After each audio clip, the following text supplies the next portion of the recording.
பூரி மசாலா ஒரு டைம் இந்த மாதிரி ட்ரை பண்ணி பாருங்கள்.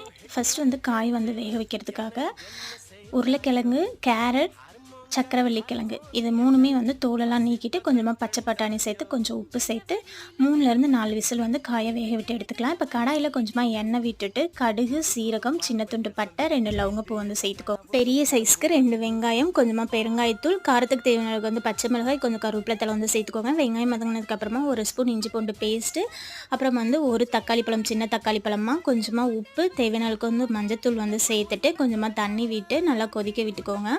இப்போ நம்ம வேக வச்சுருந்த காயை வந்துட்டு ஒன்றும் பாதியமாக மசிச்சுட்டு அதுவும் வந்து சேர்த்துக்கோங்க. அந்த தண்ணியோடையே வந்துட்டு சேர்த்துக்கோங்க.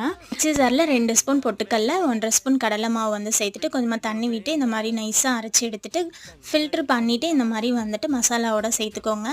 பச்சை வாசம் போகிற வரைக்கும் வந்துட்டு குக் பண்ணிக்கோங்க. கடைசியாக பொடியாக கட் பண்ண கொத்தமல்லி தழை, கருவேப்பிலை தழை வந்து சேர்த்துக்கலாம். அவ்வளோதான், பூரி மசாலா ரெடி.